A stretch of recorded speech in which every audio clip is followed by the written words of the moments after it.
Liz is in Cricklade. Liz, what would you like to say? Morning, James. Hello, Liz. Well, as you know, we farm, and Yes. so we're always looking ahead. And so when I heard Hugh Pill say what he said, I was actually grateful, because we haven't come to terms with the fact that the decision for Brexit was going to make us poorer, and it has made us poorer. So there is no more, there's no more sort of like, we are the fifth biggest economy in the world. We are poorer, and that was good. And yes, of course, the Daily Mail want him to be blamed for delivering that message.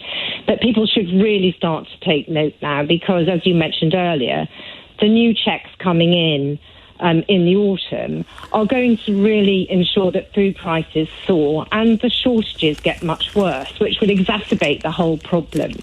And instead of insulating us for food, this government has done everything they can to decimate our food stocks and production here in this country, which only makes food inflation worse.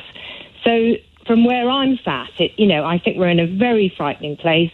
It's time to really eat reality, and it's time for somebody to offer us a ladder out of this mess. And where is it? Who is offering us the choice of change at the ballot box? Because inevitably an election is coming, and the country needs a clear signal of saying, here's the escape cord, we're going to, we can get you out of this, we can airlift you out of this mess.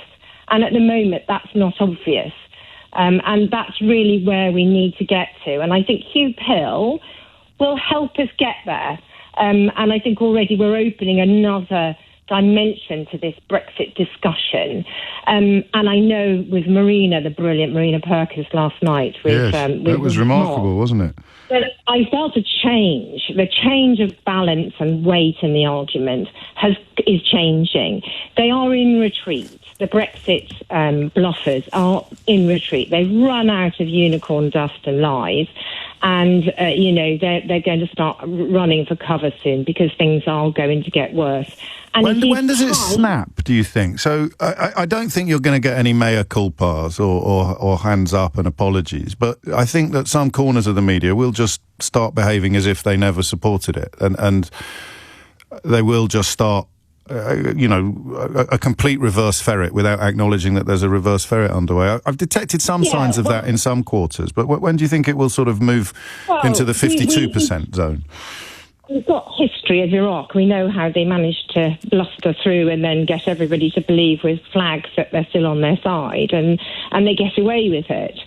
But now we are in a different place to Iraq, thanks to shows like this. People are able to get truth from you, from Andrew Marr, which is a lifeline for us, because that's what's missing from the people we should be trusting, we should be able to trust. But I think food is the real item, and I've always said this, that people see every week. You have to have food. You can't do without it. You can do without going to the cinema. You can't do without it. And also, you can't blame it on immigrants. And I know that sounds a bit crass, but you can't blame food prices on immigrants. Not even Farage would be able to cobble together a claim that food prices are too high because of immigrants. Yeah, but also they're now understanding that we need immigrants to actually produce some food here as well, because there isn't anyone to do this. So all of these things are coming crashing into the house of cards of Brexit and the Conservatives.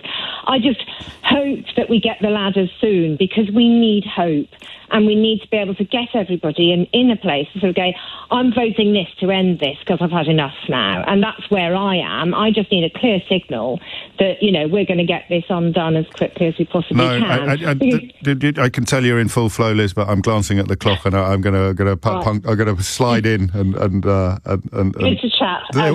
Always a pleasure. And just for people who aren't as across the detail as you are, the government officials, so not like lefty lawyers or people in small boats, have told business reps at one consultation that firms are looking at about £400 million in extra costs as a result of the long-deferred new checks at the UK border for goods entering from the EU. I'm not even sure they have to do it, actually. I don't think it's a requirement of...